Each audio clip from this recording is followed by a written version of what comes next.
வேதத்தில் ஒரு அதிகாரம் உங்கள் வாழ்க்கையை மாற்ற முடியுமா?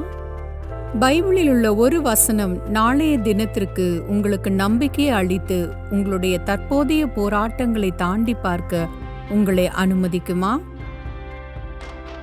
நீங்கள் இந்த வல்லமை மிக்க வார்த்தைகளின் பக்கம் திருப்பினால் அது உங்கள் வாழ்க்கையில் ஒரு பக்கத்தை திருப்பும். நீங்கள் எடுத்து வைக்கும் ஒவ்வொரு அடியிலும் அது உங்களுக்கு தேவையான நம்பிக்கையை தரும். உங்களுக்கு புதிய வாழ்க்கையை தர வேண்டும் என்ற தேவனுடைய நோக்கத்தை வெளிப்படுத்தும் வார்த்தைகள் வாக்குத்தத்தம் மூலம் உரிமை கோருவதற்காக காத்திருக்கிறது. உன் தேவனாகிய கர்த்தர் தாமே உன்னோடு கூட வருகிறார். அவர் உன்னை விட்டு விலகுவதும் இல்லை, உன்னை கைவிடுவதும் இல்லை என்ற வாக்குத்தத்தம். நீங்கள் தேவனால் தெரிந்து கொள்ளப்பட்டு அழைக்கப்பட்டும் இருக்கிறீர்கள் என்ற வாக்குத்தத்தம். நீங்கள் ஒவ்வொரு தடையும் சமாளிக்க முடியும் என்றும், தேவன் உங்களுக்காக எல்லாவற்றையும் கவனித்துக் கொள்வார் என்றும் உங்களுக்கு தெரிந்தால் உங்கள் வாழ்க்கை எப்படி இருக்கும்?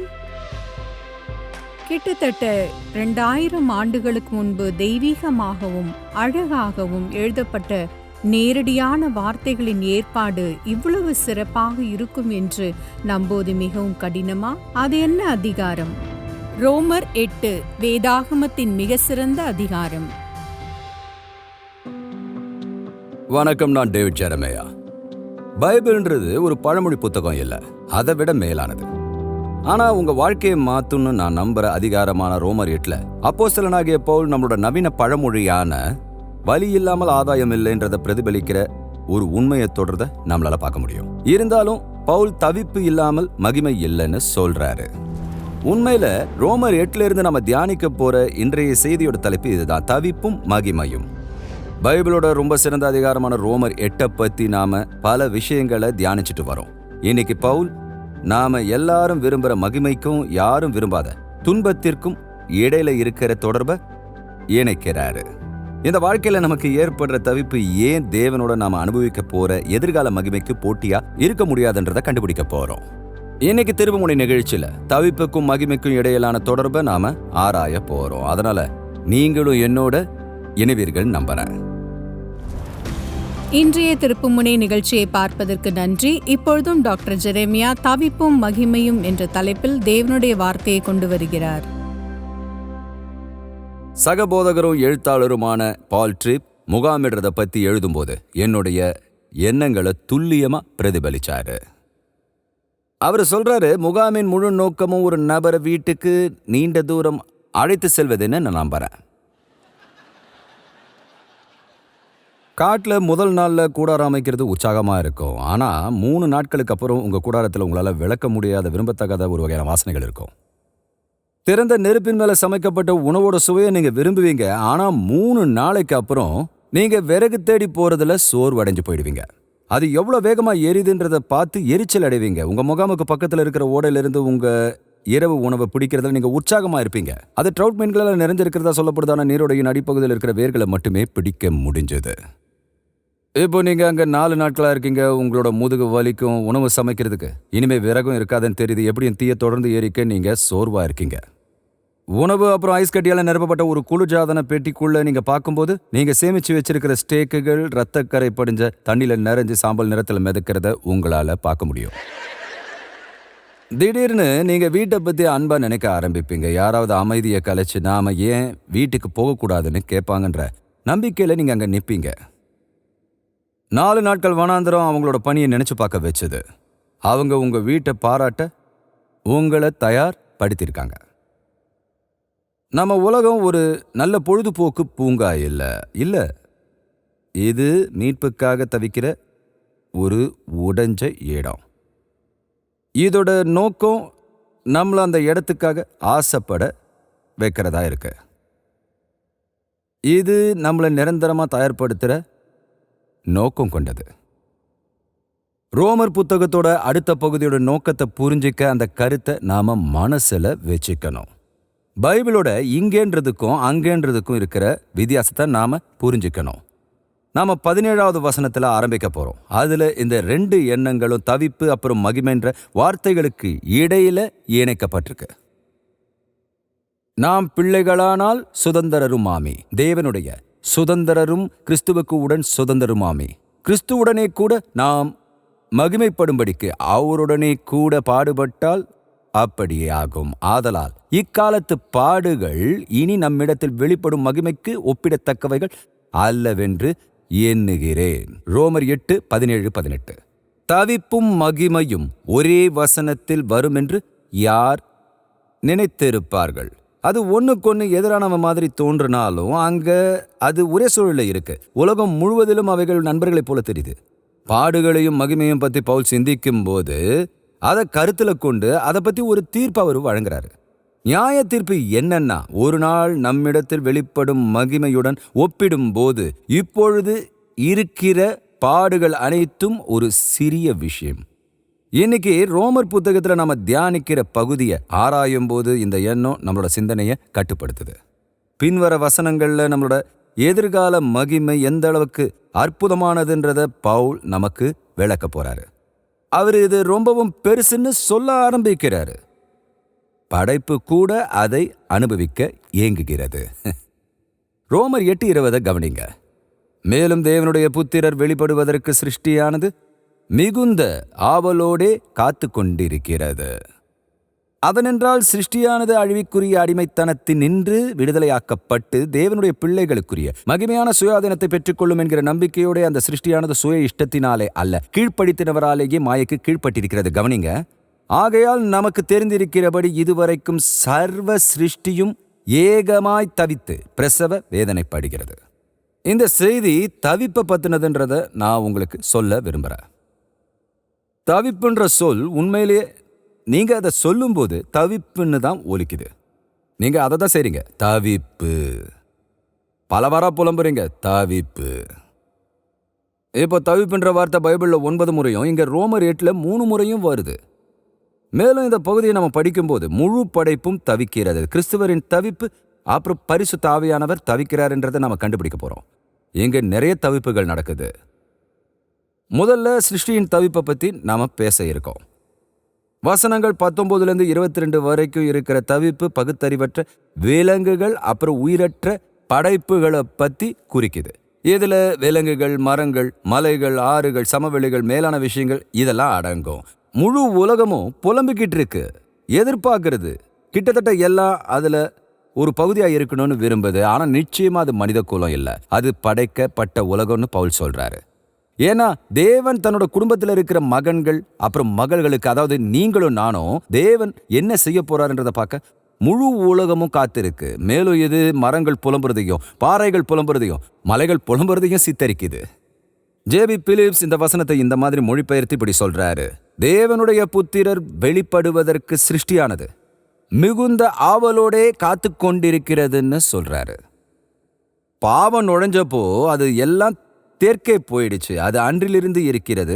எல்லா கிறிஸ்துவர்களையும் போலவே பூமியும் புதுப்பிக்கப்படும். தேவன் எல்லாவற்றையும் புதியதாக்கும் வரை அது நிச்சயம் இங்கே இருக்கும். கவனிங்க, படைப்பினுடைய தற்போதைய நிலை பயனற்றதுன்னு பவுல் விவரிக்கிறார். பயனற்றதுன்றது ஏதாவது ஒன்று படைக்கப்பட்ட நோக்கத்தை நிறைவேற்றும் திறன் இல்லாததை குறிக்குது. பாவம் உலகத்தை ஆக்கிரமிச்சு அதை சிதைத்தால் இன்னைக்கு பூமி தேவனுடைய சித்தத்தை நிறைவேற்ற முடியவில்லை. அது அதற்கான விலையை அனுபவித்து வருகிறது. தொடக்கத்திலிருந்தே தேவனுடைய பிள்ளைகள் ஒரு சிறந்த படைப்பின் வாக்குறுதியை கொண்டிருந்தாங்க. கர்த்தருடைய சார்பாக பேசும் ஏசாயா தீர்க்கதரிசி அதை இப்படி வெளிப்படுத்தினாரு. அவர் சொன்னாரு, வனாந்தரமும் வறண்ட நிலமும் மகிழ்ந்து கடுவெளி கழித்து புஷ்பத்தைப் போல செழிக்கும். மேலும் ஏசாயா 55:12 சொல்லுது, நீங்கள் மகிழ்ச்சியாய் புறப்பட்டு சமாதானமாய் கொண்டு போகப்படுவீர்கள். பர்வதங்களும் மலைகளும் உங்களுக்கு முன்பாக கம்பீரமாய் முழங்கி வெளியின் மரங்கள் எல்லாம் கை கொட்டும். தேவன் இந்த பூமிக்கு என்ன செய்ய போறாருன்றதை ஏசாயா சித்தரிக்கிறாரு. மேலும் மரங்கள் தேவனுடைய சிருஷ்டிப்பின் காரணமா கைத்தட்டுறதை பார்க்கிறாரு. நாம அனுபவித்த வேதனை ஒரு நாள் தேவன் நமக்காக வச்சிருக்கிற பரவசமா மாத்தப்படும். இதற்கிடையில நாம இன்னும் அங்க போகல. நாம இங்க இருக்கோம். நாம அதை பார்த்துக்கிட்டு இருக்கோம். நாம இன்னும் முகாமோட பயணத்துல இருக்கோம். நாம இன்னும் வீட்டுக்கு வரல. நீங்க என்னோட தானே இருக்கீங்க. அதனால முழு படைப்பும் தவிக்குது. மக்கள் அதை பத்தி பேசுறத நான் எப்பவும் கேட்கிறேன். பூகம்பங்கள் தவிக்குது, சூறாவளிகள் தவிக்கின்றது, வெள்ளங்கள் தவிக்கின்றது, நெருப்பு தவிக்கின்றது. முழு பூமியும் தவிக்கின்றது. ஏன்னா நீங்க எதிர்பார்க்கிற விஷயம் இன்னும் நடக்காத போது நீங்க எழுப்புற சத்தம் தான் தவிப்பு.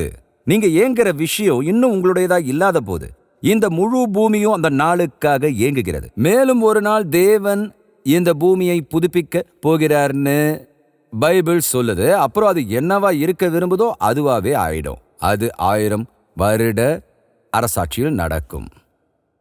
அதனால இந்த முழு உலகமும் தவிக்குது, படைப்பானது தவிக்குது.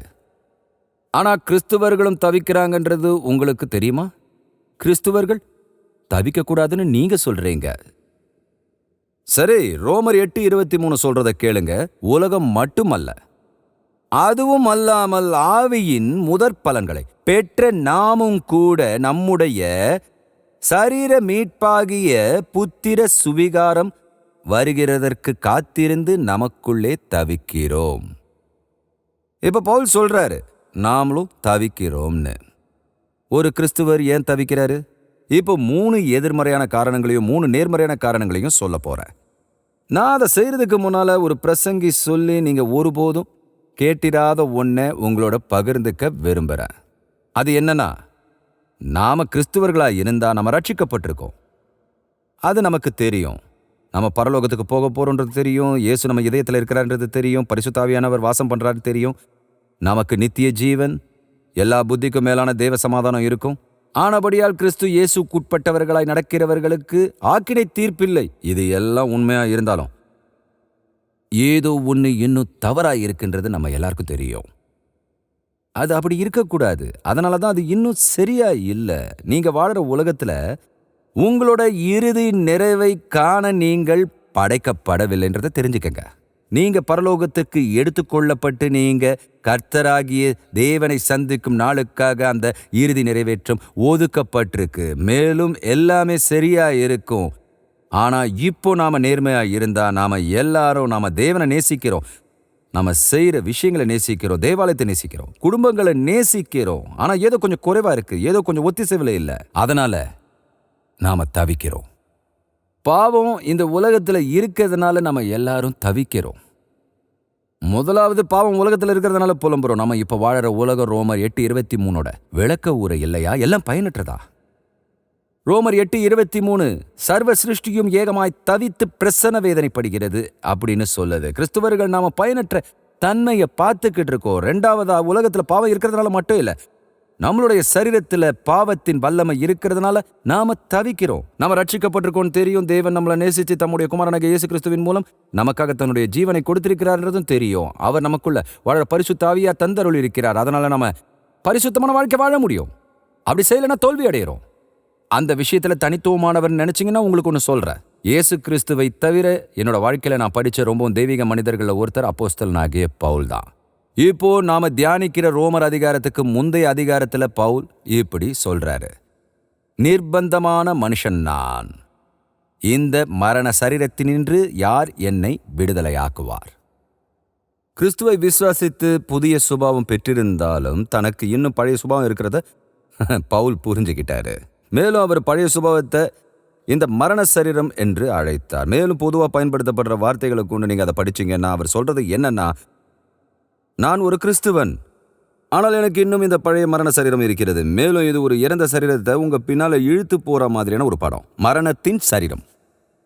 அதுக்காக புலம்புறோம் இல்லையா? நாம கர்த்தரோட நடக்கிறோம், அவரோட வாழறோம், ஆவியில் நடக்கிறோம். ஆனா அவ்வப்போது பழைய சுபாவங்கள் தோன்றுகிறது. நாம ரொம்பவே ஏமாற்றம் அடைஞ்சு புலம்புறோம். ஓ மனிதனே, அது எப்படி மீண்டும் நடந்ததுன்னு கேட்கிறோம். இதுதான் திரும்ப திரும்ப நடக்குது. 3வதா நம்மள சுத்தி இருக்கிறவங்க பாவம் செய்யறதுனால நாம தவிக்கிறோம். நண்பர்களே, நம்ம ஒரு சரியான உலகத்துல வாழல. பல வழிகளில் நம்ம வாழற உலகத்தோட ஒழுக்கம் ரொம்ப மோசமா இருக்கிறதுனால நாம ஒரு நல்ல உலகத்துல வாழல. இது நம்ம பிரச்சனைகளுக்கு மற்றவங்களை குறை சொல்ற முயற்சி இல்லை. சரி, நாம இப்படி இருக்கிறதுக்கு காரணம் அவங்க அப்படி இருக்கிறதுன்னு சொல்ல முயற்சி செய்யல. இல்லை இல்லை இல்லை இல்லை, நிச்சயமா அது அப்படி இல்லை. இது யதார்த்தத்தோட அறிக்கை. மற்றவங்க பாவம் செய்யும் போது அது தனிப்பட்டதா இருந்தாலும் சரி, நிறுவனமா இருந்தாலும் சரி, சர்வதேசமா இருந்தாலும் சரி, நாம அப்பாவித்தனமா பாதிக்கப்படுறோம். இன்னைக்கு நமக்கு நாட்டில் நடக்கிற சில விஷயங்களை நமக்கு எந்த பங்கும் இல்லைன்னாலும் நாம இன்னும் வேதனைப்படுறோன்றது தெரியுமா? யானைகள் சண்டையிடும்போது புல் மிதிக்கப்படுதுன்னு ஒரு ஆப்பிரிக்க பழமொழி இருக்கிறதா ஒருத்தர் என்கிட்ட சொன்னார். நம்மளால கட்டுப்படுத்த முடியாத பகுதிகளில் விஷயங்கள் தவறாக நடக்கும்போது நாம பெரும்பாலும் விலை கொடுக்கிறோம். நாம தவிக்கிறோம். ஏன்னா இது நமக்காக உருவாக்கப்பட்டதில்லைன்றது நம்ம மனசோட பின்புறத்தில் நமக்கு தெரியும். ஆனா தேவன் நமக்காக ஏதோ ஒன்று திட்டமிட்டு இருக்காருன்றதும் தெரியும். அந்த நாளுக்காக தான் காத்திருக்கோம். நாம தவிக்கிறதுக்கான 3 எதிர்மறை காரணங்கள் இதுதான். நம்ம தவிக்கிறதுக்கான 3 நேர்மறையான காரணங்களை சொல்ல போறேன். முதலாவது, நம்மளுடைய மகிமைக்கு உத்தரவாதம் அளிக்க பரிசுத்த ஆவியானவர் நமக்கு கொடுக்கப்பட்டிருக்கிறதுனால நம்ம தவிக்கிறோம். நீங்க கிறிஸ்தவரா மாறும்போது பிதாவினுடைய வாக்குத்தத்தம் உங்களுக்கு கொடுக்கப்பட்டதுன்னு பைபிள் சொல்லுது. அதுதான் பரிசுத்த ஆவியா, அதை நம்ம கத்துக்கிட்டோம். அவர் உங்களுக்குள்ள வாசம் பண்ண வராரு, தலைவராக இருக்க விரும்புறாரு, உடனடியா அவரு குடியிருப்பாளர் ஆகிறாரு. பரிசுத்த ஆவியானவரே ஒரு விசுவாசியின் ரட்சிப்பிற்கான முதற் பலன்னு பவுல் சொல்றாரு. வேற வார்த்தையில சொல்லணும்னா, நீங்க மனம் மாறும்போது தேவன் கிட்ட இருந்து வர பரிசுத்த ஆவி என்னும் பரிசு ஒரு நாள் நீங்க முழுமையாவும் பரிபூர்ணமாவும் மீட்கப்படுவீங்கன்றதுக்கான உத்தரவாதமா இருக்கு. அது உண்மைன்றதை அறிஞ்சிருக்கிறதுனாலையும் நம்மள இருக்கும் பரிசுத்த ஆவி வர இருக்கிற முதல் பலன்றதுனாலையும் நம்ம வாழ்க்கையில அதை நிறைவேற்றத்துக்காக நம்ம தவிக்கிறோம்னு பைபிள் சொல்லுது. இன்னும் நிறைய வர காத்திருக்குன்னு நமக்கு தெரியும். பரிசுத்த ஆவியின் பிரசன்னத்தால நம்ம ரொம்பவே ஆசீர்வதிக்கப்பட்டிருக்கோம். ஆனா தேவன் நமக்கு இன்னும் அதிகமா கொடுக்க போறாருன்றது நமக்கு நல்லா தெரியும். பரிசுத்த ஆவியின் முதல் பலன்கள். இரண்டாவதா, மீட்பு இறுதியானதா இருக்குன்னு நம்ம எதிர்நோக்கி இருக்கிறதுனால நம்ம தவிக்கிறோம். பவுல் சொல்றது என்னன்னா, நீங்க கிறிஸ்துவராகும் போது நீங்க மீட்போட ஆவியை பெறுறீங்க. கடைசியில இன்னும் ஒரு படி மேல சொன்னா, மீட்பின் வாக்குத்தத்தத்தை பெறுறோம். அப்புறம் இறுதியில மீட்போட அனுபவத்தை நீங்க பெறுவீங்க. மீட்பின் அனுபவம் உண்மையில எதிர்காலத்துல நடைபெறுகிறது. ஒரு விசுவாசிக்கு உள்ளத்துக்குள்ள தெரியும், கடைசியில உணர்ச்சி ரீதியாகவும் ஆவிக்குரிய ரீதியாகவும் தேவனுடைய குடும்பத்தின் ஒரு பகுதியா இருக்கிற ஒரு தருணம் வரும்னு. அவன் மீட்புக்காக காத்திருக்கான், குமாரனை குடும்பத்துல இணைக்கிறதுக்காக காத்திருக்கான். ஒரு நாள் அந்த அனுபவம் அவனுடையதாகிவிடும். அதை எதிர்பார்த்து கிறிஸ்துவன் தவிக்கிறான்னு பைபிள் நமக்கு சொல்லுது. அது என்னன்னு கூட நமக்கு தெரியாது. ஆனா இங்க இல்லாத ஒண்ணு இனிமே வரப்போகுதுன்னு நமக்கு தெரியும். மேலும் நமக்குள்ள ஏதோ ஒண்ணு இருக்கு. அது சொல்றது என்னன்னா, நான் இன்னும் அங்க போகல, நான் இன்னும் முகாம் பயணத்துல தான் இருக்கேன்னு. மூணாவதா, நம்மளோட சரீர மீட்பை நம்ம எதிர்பார்க்கறதுனால நம்ம தவிக்கிறோம். 8வது அதிகாரத்துல பவுல் இதை தான் குறிப்பிடுறாரு. ஒரு நாள் நம்முடைய சரீரங்கள் மீட்கப்படும் அவர் சொல்றாரு. பரலோக பத்தின ஒரு தொடரின் போது முழுமையான மாற்றம்ன்ற தலைப்புல ஒரு முழு பிரசங்கத்தையும் பேசினது எனக்கு நல்லா நினைவிருக்கு. அது மறுரூபத்தின் போது கிறிஸ்துவர்களுக்கு என்ன நடக்குன்றத பத்தி விவரிக்குது. மறுரூபத்தின் போது இயேசு திரும்பி வந்து கிறிஸ்துவில் மரித்தவர்களை முதலில் உயிர்த்தெழும்ப செய்வார்னும், அப்பொழுது அவர்கள் உயிர்த்தெழுதலின் சரீரத்தில் உயிர்த்தெழுவார்கள்னு பைபிள் சொல்லுதுன்னு உங்களுக்கு தெரியுமா? ஆனா நாம இன்னும் இந்த பூமியில உயிரோடு இருக்கிறதுனால நமக்கு புதிய உடல்கள் கொடுக்கப்படும்ன்றதை நம்ம மறந்துடுறோம். பைபிள் சொல்லுது. இன்னைக்கு உங்களை எத்தனை பேர் அதற்காக பதிவு செய்வீங்க? சரி, பிலிப்பியருக்கு என்ன சொல்லப்பட்டிருக்குன்னு உங்களுக்கு வாசிக்கிறேன். நம்முடைய குடியிருப்போ பரலோகத்தில் இருக்கிறது. அங்கே இருந்து கர்த்தராயிருக்கிற இயேசு கிறிஸ்து என்னும் இரட்சகர் வர எதிர்பார்த்து கொண்டிருக்கிறோம். அவர் எல்லாவற்றையும் தமக்கு கீழ்ப்படுத்திக் கொள்ளத்தக்க தம்முடைய வல்லமையான செயலின்படியே நம்முடைய அற்பமான சரீரத்தை தம்முடைய மகிமையான சரீரத்திற்கு ஒப்பாக மறுரூபப்படுத்துவார். ஒரு நாள் கர்த்தராகிய இயேசு கிறிஸ்து தம்முடையவர்களுக்காக பூமிக்கு திரும்பும்போது நாம் கர்த்தராகிய இயேசு கிறிஸ்துவின் உயிர்த்தெழுந்த சரீரத்தை போன்ற ஒரு சரீரத்தை பெறுவோம்னு பைபிள் சொல்லுது. நம்முடைய தாழ்மையான சரீரங்கள் கர்த்தராகிய இயேசுவின் மகிமையான சரீரமாக மாற்றப்படும். இப்போ உங்களுக்கு நடக்க போறதை பத்தி எனக்கு தெரியாது, ஆனா அது ரொம்பவும் உற்சாகமான தருணமா தெரியுது. கர்த்தராகிய இயேசு கிறிஸ்து உயிர்த்தெழுந்ததுக்கு அப்புறம் அவருடைய மகிமையான சரீரத்தை பத்தி உங்களுக்கு ஏதாவது தெரிஞ்சா நீங்க இன்னும் உற்சாகம் அடைவீர்கள். இயேசு தம்முடைய மகிமையான சரீரத்தில் கல்லறையிலிருந்து உயிர்த்தெழுந்ததுக்கு அப்புறம் அவர் சாப்பிட்டாருன்னு நான் உங்களுக்கு சொல்லும்போது உங்களில் சிலர் மிகவும் ஆசீர்வதிக்கப்படுவீர்கள். அதனால பரலோகத்தில் இருக்கும்போது சாப்பிட முடியாதுன்றதுனால உங்களுக்கு எந்த கலோரிஸும் இருக்காதுன்னு யாராவது உங்ககிட்ட சொல்லியிருக்கலாம். அது உண்மை இல்லை. பரலோகத்தில் நடப்பட்ட மரங்கள் உண்மையில இருக்கு, அதிலிருந்து நம்ம சாப்பிடணும். ஞாபகம் வச்சுக்கங்க, ஒரு நாள் இயேசு ஒரு அறையில தோன்றினாரு. அவர் அங்க எப்படி வந்தாருன்னு யாருக்கும் தெரியாது. அவர் தன்னோட சீடர்கள் முன்னிலையில இருக்கணுன்றதுக்காக தன்னோட சரீரத்தை ஒரு மூடிய பூட்டப்பட்ட அறைக்குள்ள கொண்டு போக முடிஞ்சது. இது எல்லாம் என்னோட புரிதலுக்கு அப்பாற்பட்டது. ஒரு நாள் நம்முடைய சரீரம் மறுரூபமாக போகுதுன்றது சொல்றதை தவிர நான் அதுக்குள்ள போக போறதில்ல. நாம எதிர்பார்த்து தவிக்கிறோன்னு பைபிள் சொல்லுது. அதை விட துல்லியமான எதையும் என்னால நினைச்சு பார்க்க முடியாது. உங்களை எத்தனை பேருக்கு தெரியும் உங்களுக்கு வயசாகும் போது நீங்க அதிகமா புலம்புறீங்கன்னு, உங்க புலம்பல் சத்தமா இருக்குன்னு? அது உண்மைதானே?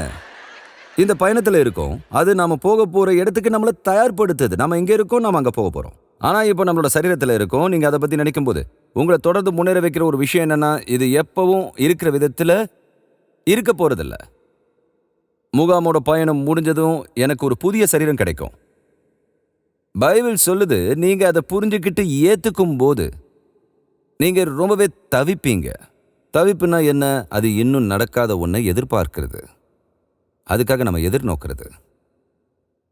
இந்த தவிப்புக்கு மூணாவது அம்சமும் உண்டு. இதுக்கு முன்னால சிருஷ்டியின் தவிப்பு, கிறிஸ்துவனின் தவிப்பு பத்தி நான் உங்களுக்கு சொன்னேன். ஆனா இந்த சின்ன பகுதியோட முடிவில் வசனங்கள் 26, 27 தேற்றரவாளனோட தவிப்பு பத்தி இருக்கு. இது உங்களோட இதயத்தை ஊக்குவிக்கும்.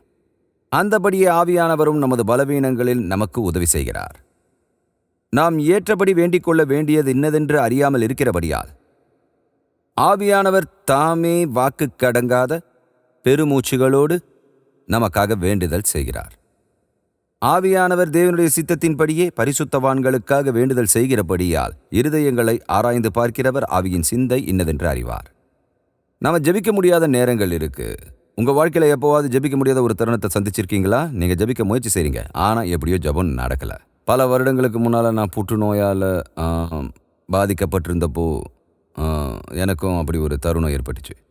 அவங்க ஒரு ஸ்கேன் செஞ்சு என்னோட மண்ணீரலில் ஒரு புள்ளியை பார்த்தாங்க.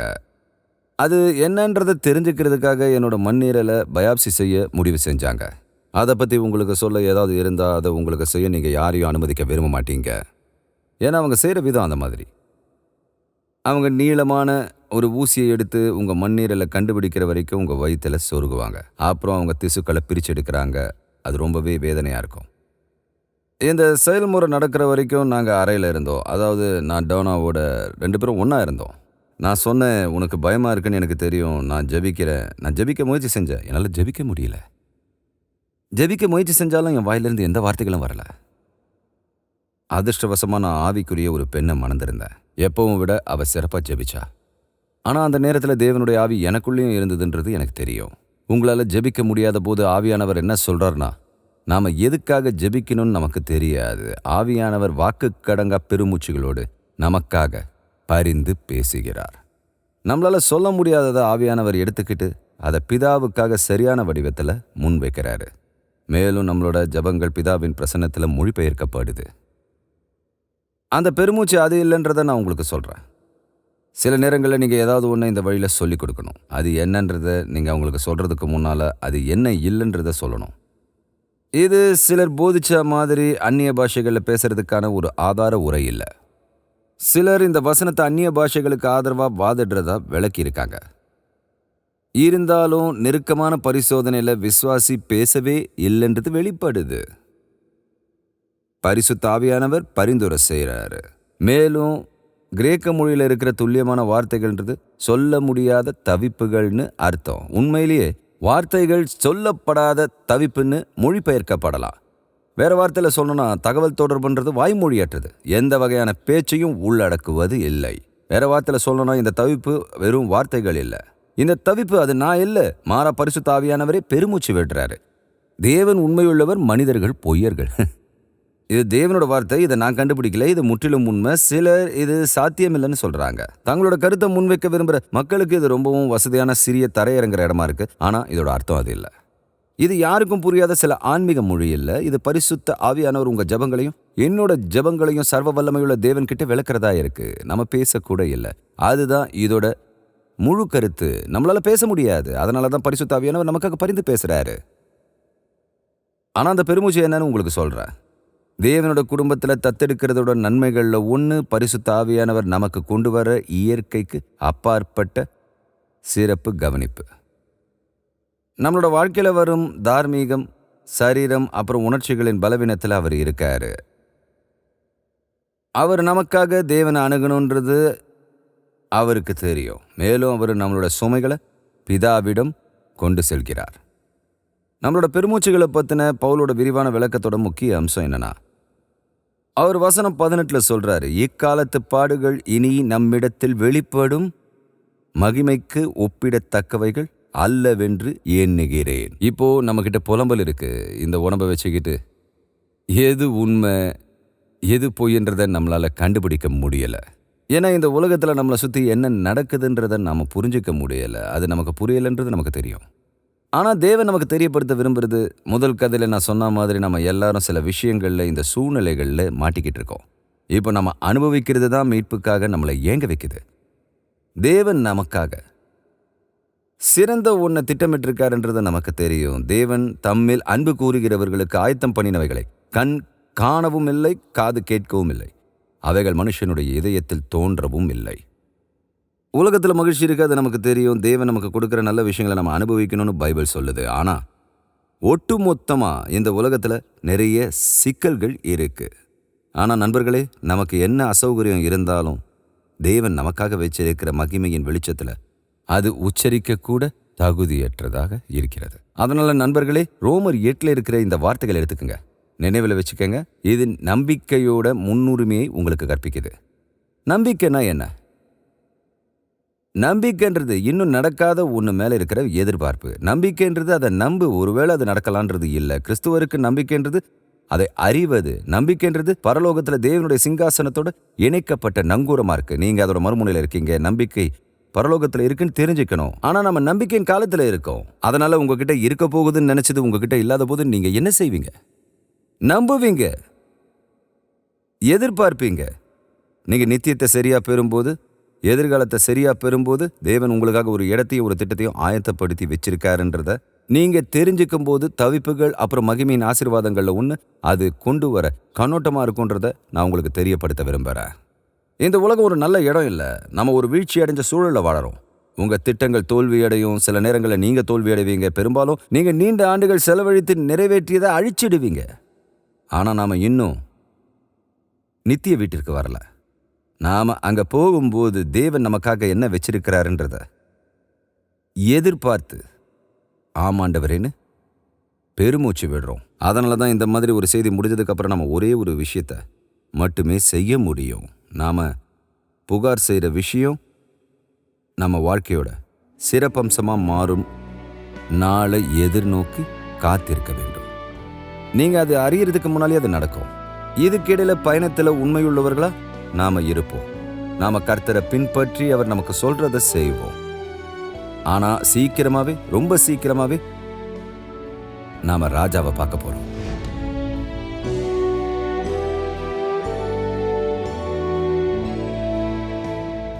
இன்னைக்கு திருவுமுனை நிகழ்ச்சியில் என்னோட இணைஞ்சதற்கு நன்றி.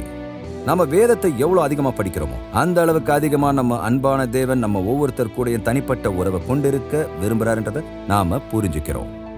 நீங்கள் அந்த உறவை தொடங்கி அவரோட நித்தியத்தை செலவிடுறத உறுதி செய்ய விரும்பினா நீங்கள் உங்கள் பாவத்திலிருந்து மனம் திரும்பி இயேசு கிறிஸ்துவை உங்கள் ஆண்டவராகவும் ரட்சகராகவும் ஏற்றுக்கணும்.